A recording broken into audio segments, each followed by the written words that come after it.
On a cold morning in Tehran, a supreme leader dies. Within hours, the entire calculus of Middle Eastern power collapses. Confirmed. Full Israel lockdown. mobilizes. Copy. America Mobilizing now. scrambles. And for the All first units time in respond. decades, Status the report. region stands at the precipice of something far more catastrophic than isolated proxy wars. What happens in the next Threat 72 level hours will critical. Initiate determine whether lockdown. the Maps Middle East online. Full enters assessment an now. era of Affirmative. Monitoring all unprecedented channels. conflict or fragile, improbable peace.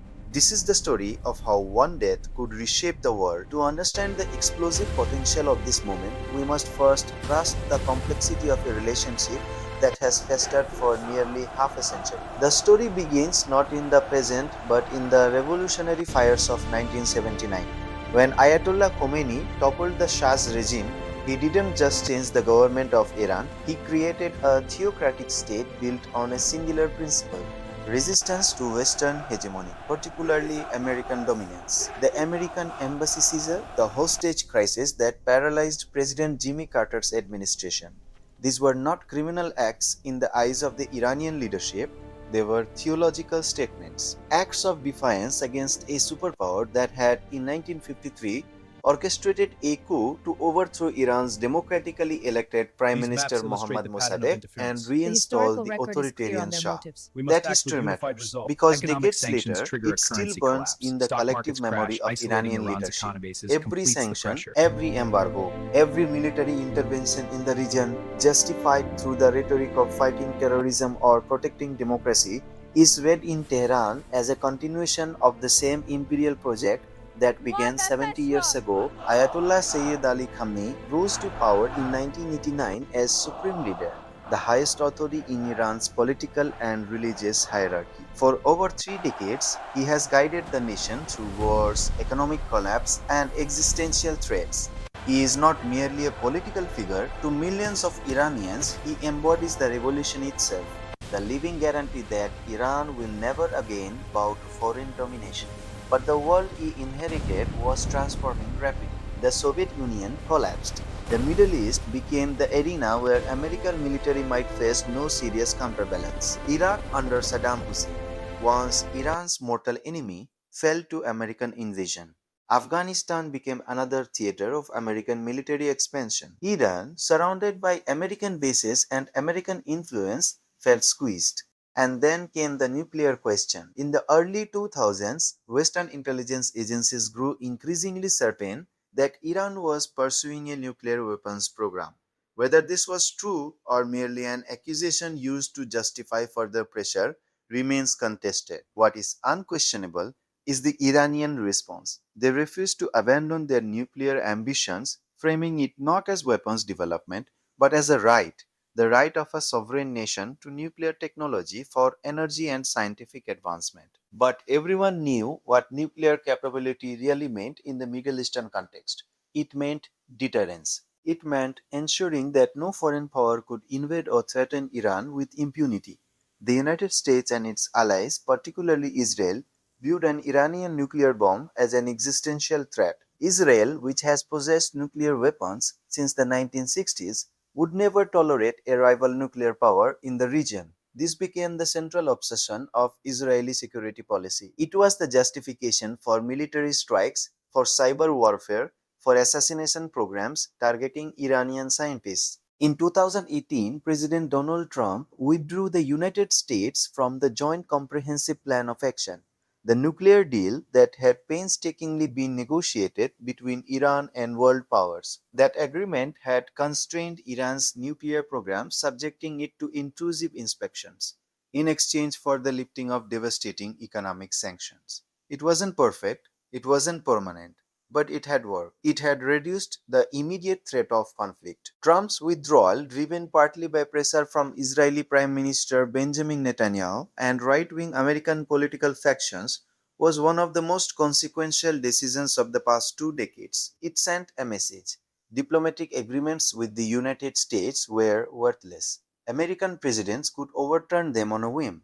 Iran, watching this unfold, began to rebuild its nuclear program. The sanctions that followed were merciless. They targeted not individual political or military figures, but the entire Iranian economy. Banks were cut off from international finance, oil sales, Iran's lifeblood, were reduced by more than 90%.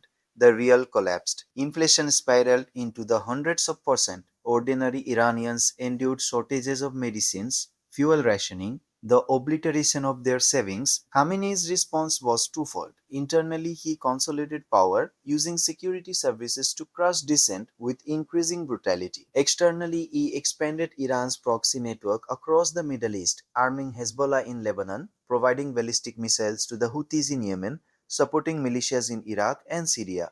These proxies gave Iran asymmetric power. They could strike at Israel, at American allies, at American interest without triggering a direct conventional conflict that Iran could not win. This was the equilibrium that existed when our story truly begins. It was a dangerous equilibrium, but it was stable. Neither side wanted total war. Israel periodically bombed Iranian targets in Syria. Iran's proxies occasionally fired rockets at Israel.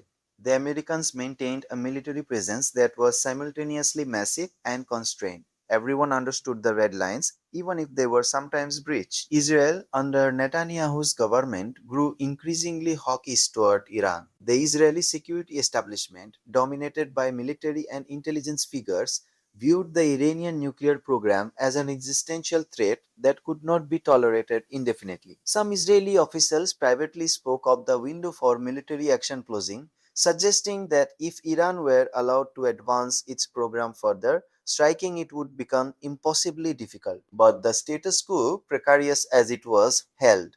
The fractures began to show in 2024 and early 2025. A series of incidents, each seemingly localized, began to create a pattern of escalation that would have been difficult to detect in real time, but which in retrospect pointed toward an inevitable collision. First came the assassination of Hamas leader Ismail Haniyeh in Tehran, blamed on Israel though never formally claimed. The killing was audacious, an act of war committed in Iran's capital, a direct humiliation of Khamenei's authority. His response was swift. Iran launched nearly 300 ballistic missiles and drones at Israel. It was the most direct military attack Iran had ever launched, a symbolic moment of defiance beamed live on television across the Middle East. But Israel, with American support, intercepted nearly all of them. One satellite image showed Israeli and American missiles lighting up the night sky. From Tehran's perspective, it was a devastating message. Even at its most aggressive, Iran could not penetrate Israeli defenses. The damage to Khamenei's prestige was immense. He was 78 years old, increasingly frail. He had survived 4 decades in power through cunning ruthlessness and an almost preternatural sense of when to act and when to hold back. But power in Iran, as in all theocracies, is about the perception of invulnerability. Khamenei had been portrayed to the Iranian people as a leader who had bloodied the nose of the great Satan repeatedly, who had resisted the combined power of America and Israel without flinching. Now, that narrative was collapsing. Within Iran, factional tensions deepened. The hardline Revolutionary Guard Corps, which had grown wealthy and powerful through control of vast sectors of the economy, demanded a more aggressive posture. They whispered that Khamenei had grown soft, that the time for half measures and proxy wars had passed. The pragmatist faction, which had negotiated the nuclear deal in the first place, warned that escalation could only lead to catastrophe. The military was divided. Intelligence agencies reported increasing risk of instability in the succession. Externally, the situation was becoming increasingly volatile. In late 2024, American naval forces in the Persian Gulf began conducting more aggressive freedom of navigation operations through the Strait of Hormuz, the narrow waterway through which roughly 30% of the world's oil supply flows. Each passage was a symbolic assertion of American dominance, a reminder that Iran could not close the strait no matter how advanced its missile arsenal. Iranian naval forces responded with harassing maneuvers. There were near misses. Warning shots were fired. The risk of an accidental escalation became acute. Meanwhile, Israel was conducting what appeared to be routine military exercises in early 2025, but which seemed increasingly pointed in their message. Fighter jets practiced bombing runs on mock targets designed to resemble Iranian nuclear facilities. Defense systems were tested and retested. Netanyahu gave speeches in which he suggested that Israel might need to take action to prevent Iran from developing nuclear weapons. The language was becoming less cautious, less constrained. The Trump administration's return to power in January 2025 added another layer of unpredictability. Trump had withdrawn from the nuclear deal once before and had spoken of resolving the Iranian question once and for all.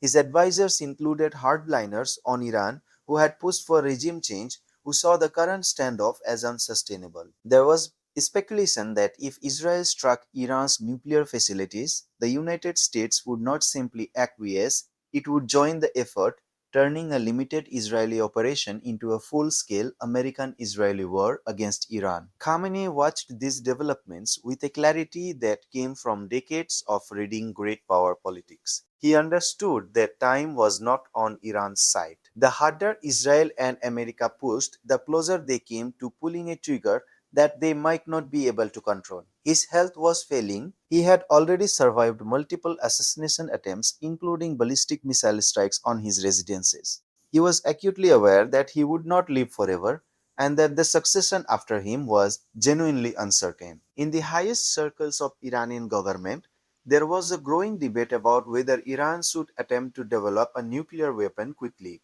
banking on the fact that once Iran possessed the bomb, the international community would be forced to accept it as a fait accompli. But this course carried enormous risks. It would likely trigger a preemptive Israeli strike, perhaps an American one as well. The Iranians did not believe their defenses could withstand such an onslaught. The period from January to June 2025 was characterized by what Middle East analysts called tactical escalation, each side testing the other's limits without crossing explicitly acknowledged red lines. But red lines have a way of becoming blurred.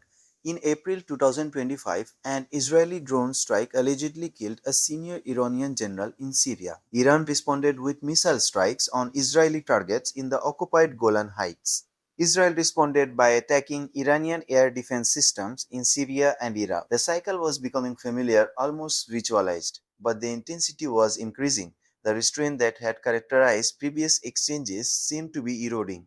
Then came the crisis in the Persian Gulf. American naval forces reported that Iranian speedboats had aggressively approached a carrier strike group conducting what American commanders characterized as a mock attack run. Iran claimed the Americans had provoked the incident by demanding Iranian vessels leave international waters. A shot was fired, from which side remains disputed to this day. An Iranian vessel was struck.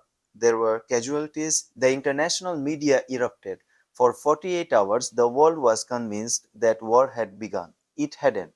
But the near miss exposed how fragile the status quo had become. Both sides were staffed with young commanders who had never experienced all out war, who did not internalize the lessons of previous conflicts, who saw restraint as weakness. The older generation of leadership on both sides, those who remembered the Iran Iraq War or Israeli generals who had fought multiple wars, were aging out. They were being replaced by figures who believed that military power could solve political problems, that victory was achievable, that the other side would back down. Intelligence reports from American agencies suggested that Khamenei was losing control of elements within the Revolutionary Guard. There were officers, powerful men with networks and resources, who believed that the supreme leader was indecisive, that Iran should go nuclear openly and rapidly, that military confrontation with the West was inevitable and should be fought on Iran's terms, not postponed indefinitely. This was the context when the Supreme Leader's health began to visibly deteriorate in the summer of 2025.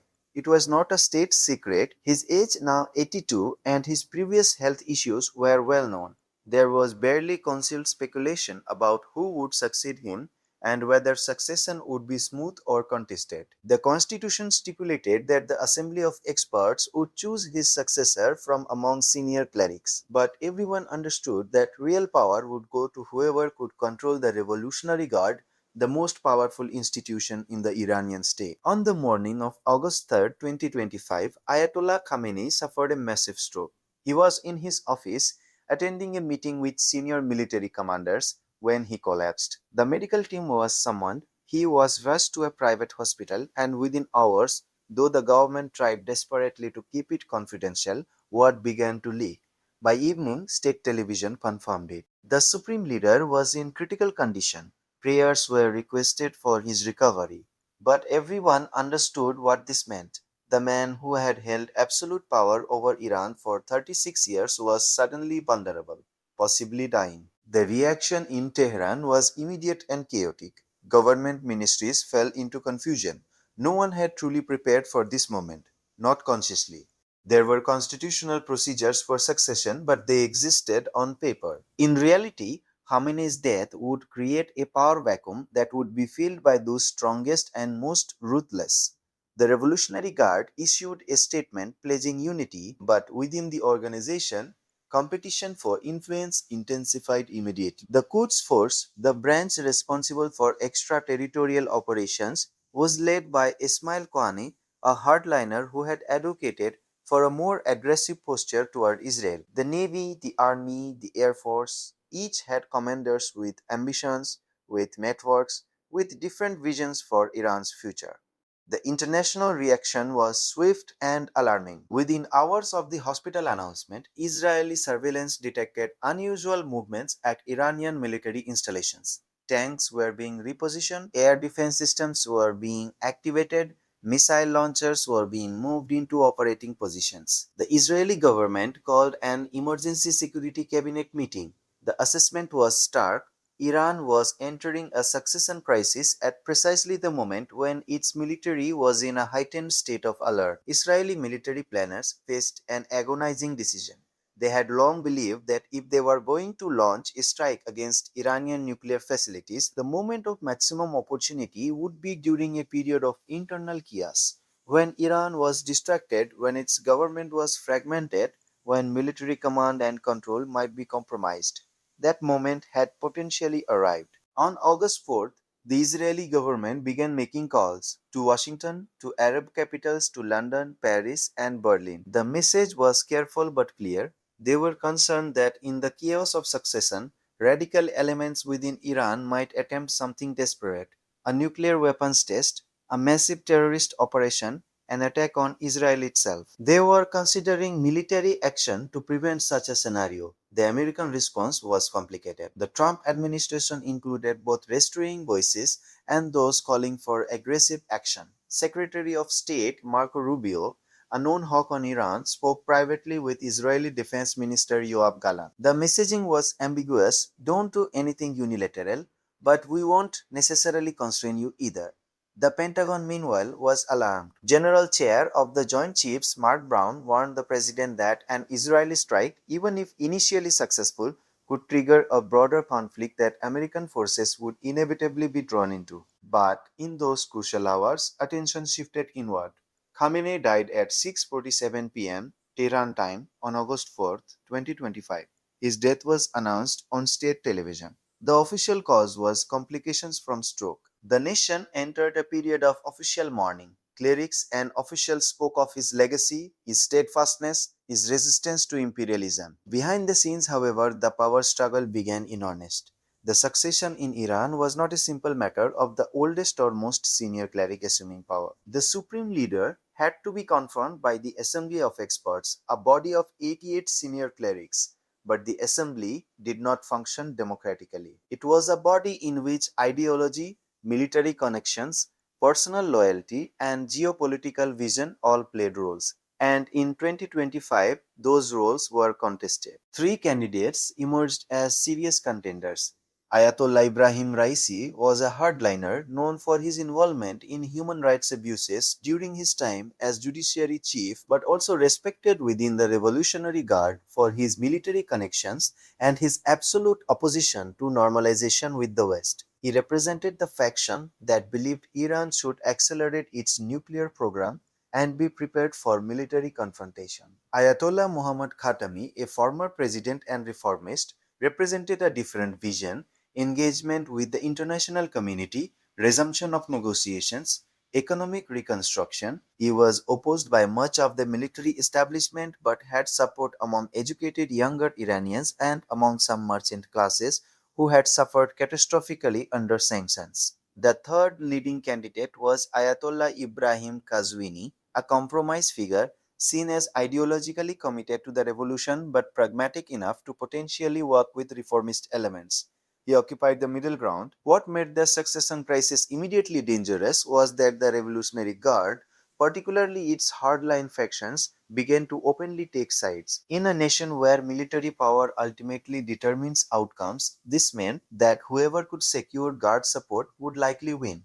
And the Guard's leadership, particularly Kwani of the Quds Force, appeared to be supporting Raisi. But there was another complication. Parts of the security establishment feared a Raisi succession precisely because they believed it would lead to more aggressive military action that could result in devastating war. Some senior military figures, including commanders of Iran's air force, were said to be concerned that Raisi would authorize a first strike nuclear test or weapons demonstration, gambling that the international community would not risk the catastrophe of military response. Meanwhile, across the border, Israel was making a decision. On August 6, 2 days after Khamenei's death, the Israel government held an emergency meeting. The military presented three options. First, do nothing and monitor the situation. Second, conduct a limited demonstration strike on a single Iranian nuclear facility. Third, launch a comprehensive strike against all known Iranian nuclear sites in one coordinated attack. The third option was audacious and terrifying. It would involve hundreds of aircraft, missiles, and drones striking targets across a nation the size of France.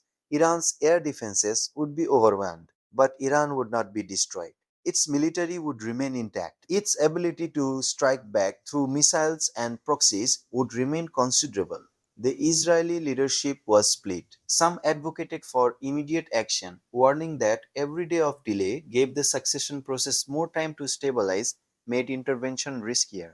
Others counseled patience, uncertainty about the direction the new regime would take. The American position was crucial. President Trump was inclined toward Israeli action. He believed in American military strength and in decisive solutions to geopolitical problems, but his advisors presented him with war game scenarios that were horrifying. If Israel struck Iran, Iran would use its ballistic missiles and its proxy forces to strike back at American interests in the Middle East. American soldiers would likely die. The global oil market would convulse. Economic shock waves would ripple through the world economy. On August 7th, Trump called Netanyahu. The conversation was not recorded, but the subsequent Israeli decision suggested that the Americans had given a yellow light rather than a green light. They wouldn't try to stop an Israeli strike. But they also made clear that once it began, America would need to judge its response based on how the situation unfolded. It was the ambiguous message of a superpower that wanted to support an ally but was terrified of the consequences. That night, Israeli military units began moving to forward positions. Jets were prepped, missiles were loaded, crews were briefed. The orders could come at any time, but something unexpected happened. As news of the military preparations leaked through intelligence channels, through worried officers' calls to journalists, through the inevitable chatter of military preparations, the response within Iran was not panic. It was unity. The various factions within Iranian leadership understood that if Israel struck, it would not matter who the supreme leader was. The nation would be at war. Differences would need to be set aside. On August 7th, the Revolutionary Guard issued a statement signed by commanders representing different factions, pledging absolute unity in response to any military aggression. More importantly, the various candidates for succession issued a joint declaration. They would abide by Assembly of Experts procedures. They would work together to defend Iran, and implicitly they signaled that whoever became supreme leader would immediately face a military crisis, one that demanded decision-making competence above all else. This shift changed Israeli calculations. If they struck now, they would be uniting Iran's fractious leadership. They would be galvanizing the population around a supreme leader who was literally just taking office, who had not yet had time to consolidate power or make unpopular decisions. An Israeli strike might be militarily successful in the short term, but politically it could be a disaster, cementing the legitimacy of the next Iranian leader, rallying the Arab world, pushing other nations to support Iran diplomatically or militarily. The military preparations continued but with a different character. They shifted from imminent action mode to strategic deterrence posture. Israeli commanders made sure their preparations were visible to Iran. The message was clear: we can strike anytime. The threat was the weapon. On August 9th, Ayatollah Raisi was confirmed as supreme leader by the Assembly of Experts. The vote was 83 to 5, a show of unity that surprised international observers who had expected the succession to be contested. Raisi's first public statement was carefully calibrated. He promised continuity with Khamenei's policies of resistance to Western imperialism, but he also indicated willingness to engage with regional powers on issues of mutual concern. It was the language of strength, but also of pragmatism. The death of Khamenei and the succession of Raisi fundamentally altered the trajectory of Middle Eastern geopolitics in ways that unfolded over the following months and years. In the immediate aftermath, tensions did not escalate to full-scale war. The show of military preparation by Israel, followed by Iranian unity and a smooth succession, created a moment of reflection on both sides. Neither wanted to commit to a conflict that would devastate the region and reorder global power structures. But the underlying tensions did not disappear. If anything, they deepened in certain ways. Raisi, despite his reputation as a hardliner, proved to be a more cautious operator than his predecessors in some ways. He understood that Iran could not match the combined military power of the United States and Israel in a conventional war. He also understood that nuclear weapons were the only credible guarantee of Iranian sovereignty. Under his leadership, Iran accelerated its nuclear program significantly. By mid 2026, intelligence agencies assessed that Iran was within 6 to 12 months of possessing the technical capability to manufacture a nuclear bomb. It had not yet done so. There was still political restraint, a sense that actually possessing weapons was different from having the capability. But the technical finish line was visible. This triggered a new crisis. Israel and the United States had long warned that they would not permit Iran to acquire nuclear weapons, but the window for military action was closing. Each month that passed made an Iranian nuclear arsenal more likely. The dilemma was acute: act now and risk destabilizing a new Iranian government that was at least communication with some diplomatic channels, or wait and risk facing a nuclear armed Iran.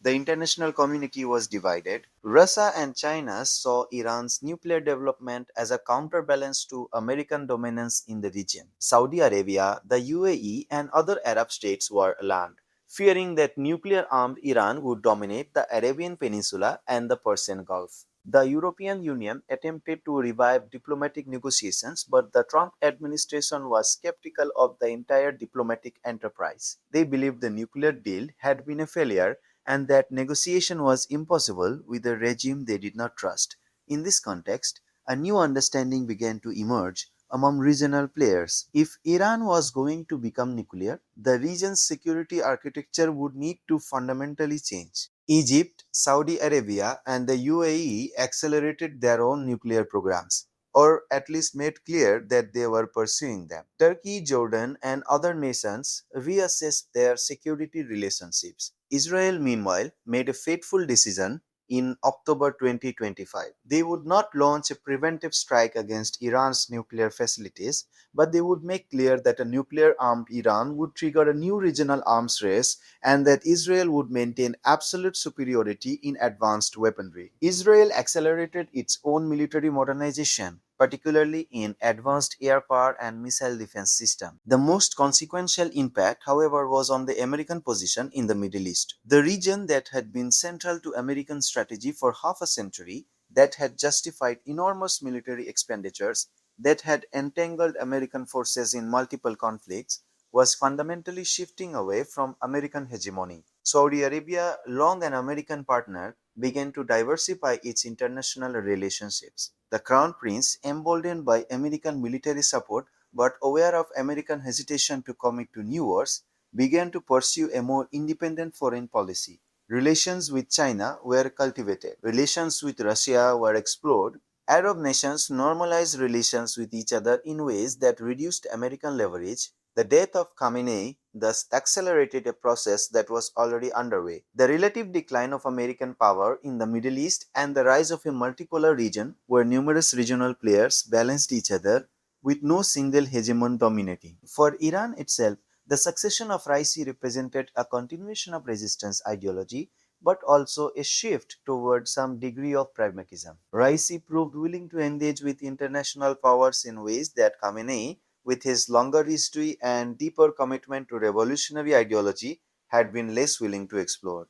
The economic impact was substantial as well. The ending of Khamenei's era coincided with international discussions about gradually reducing sanctions on Iran if certain conditions were met regarding nuclear transparency. There was no immediate lifting of sanctions. The Trump administration opposed it, but the mere possibility that sanctions could eventually be reduced gave Iranian economic planners something to work toward. By 2027, Iran had developed a substantial nuclear program that was visibly advancing toward weapons capability. But through a combination of diplomatic signaling, intelligence assessments, and quiet understandings with regional powers and international players, a new equilibrium was being established.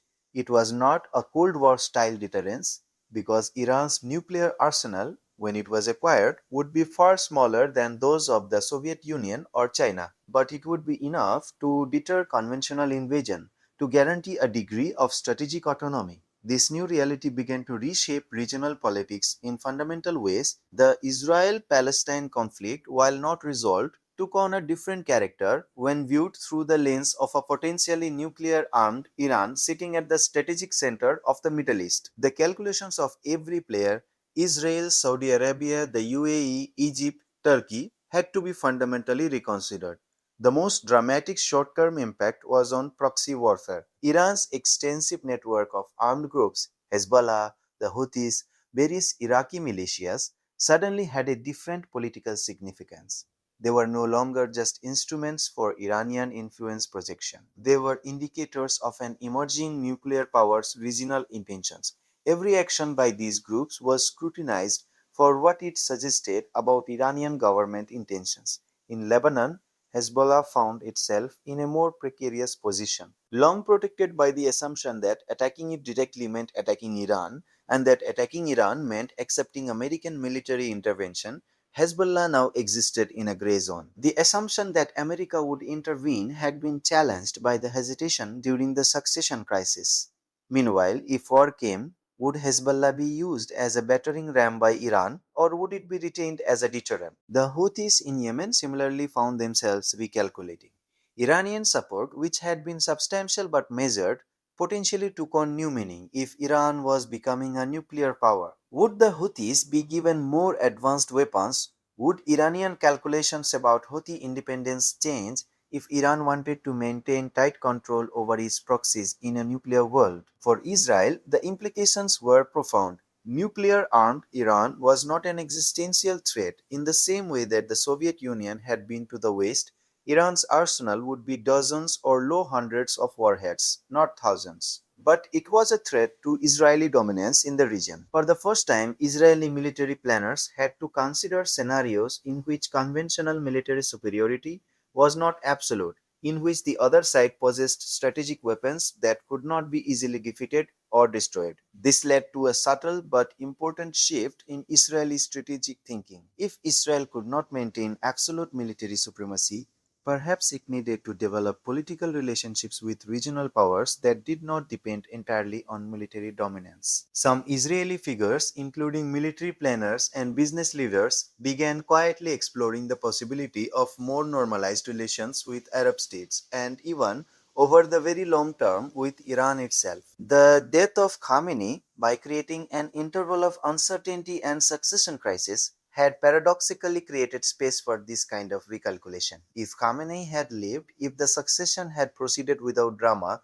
regional dynamics would have simply continued their existing trajectory. But the moment of potential catastrophe, the interval when war seemed genuinely possible, created a collective pause. And in that pause, different possibilities became imaginable. The death of Supreme Leader Khamenei in August 2025 was, in historical terms, a hinge moment. It was not the moment when everything changed. History is not that simple. But it was the moment when the trajectory was fundamentally altered, when paths that had seemed fixed became negotiable, when the future opened up to possibilities that had seemed foreclosed. Why did this matter? Why does the death of an 82-year-old Iranian cleric deserve to be remembered as a turning point? because Khamenei had embodied a particular vision of Iran, a vision of revolutionary commitment that admitted little compromise with the West, a vision of resistance as the supreme value, a vision that had made the Iranian state what it was for 36 years. His death created a moment of reckoning. The new leadership had to ask, what is Iran? Is it the revolutionary state that the founder imagined, perpetually struggling against imperialism? Or is it a nation state like others, pursuing national interest through whatever means were, including negotiation and pragmatic compromise? The answer that emerged was complicated. Iran remained committed to its revolutionary identity, but in ways that were less dogmatic, more open to tactical flexibility. This was not a betrayal of Khomeini's vision. Khomeini himself had been pragmatic at crucial moments, but it was different from the intransigence that had sometimes characterized Khamenei's approach. For the world, the implications were equally significant. The death of Khamenei and the succession of Raisi, combined with American hesitation at a moment when military action had seemed possible, suggested that the era of uncontested American military supremacy in the Middle East was ending. Future interventions would be harder, more costly, less likely to produce the desired outcomes. The subsequent development of an Iranian nuclear weapons capability within the context of a more pragmatic Iranian leadership suggested that the region might actually stabilize in a new way, not because conflict disappeared, it did not, but because all players understood that conventional military solutions were no longer viable, that diplomacy and deterrence had to play larger roles. In the longer view, the death of Khamenei may be remembered not as the beginning of a catastrophic war, but as the moment when a different kind of stability became possible in the Middle East. It was the moment when the region began to transition from a space where American military might was determinative to a space where multiple powers, Iran, Israel, Saudi Arabia, the UAE, Turkey, and others, had to negotiate as something approaching equals. This is not meant to suggest that everything worked out well, that the Middle East became peaceful, or that American power disappeared entirely. None of that happened. But the moment of transition was less violent than it might have been. War did not come. The region did not spiral into the kind of apocalyptic conflict that had seemed possible. And sometimes in history, the fact that catastrophe was avoided is itself the story. The war that didn't happen matters precisely because it could have happened. The regional reshuffling that occurred through negotiation and deterrence rather than military conquest matters because the alternative was truly terrible. The death of Ayatollah Khamenei reminds us of something that diplomats and military commanders often forget. The future is not determined. Even when tensions seem unbearable, even when conflicts seem inevitable, a sudden change can shift the entire calculus. And sometimes that change comes from the most unexpected source. The mortality of a man who had seemed to embody permanence itself. 50 years from now, historians will still be debating exactly what changed on August 4th, 2025 and why, but they will agree on this. In the space of 72 hours, the Middle East was transformed. A world that might have erupted into catastrophic war instead moved toward a difficult, complicated, but ultimately less destructive equilibrium. This is the story of that moment and of why it mattered. What do you think this moment represented for the future of the Middle East? Was military conflict inevitable? Or had the region already begun moving toward a different kind of accommodation? Share your thoughts in the comments below. And if you're interested in exploring other pivotal moments where history hung in the balance, subscribe for more deep dives into the events that shaped our world.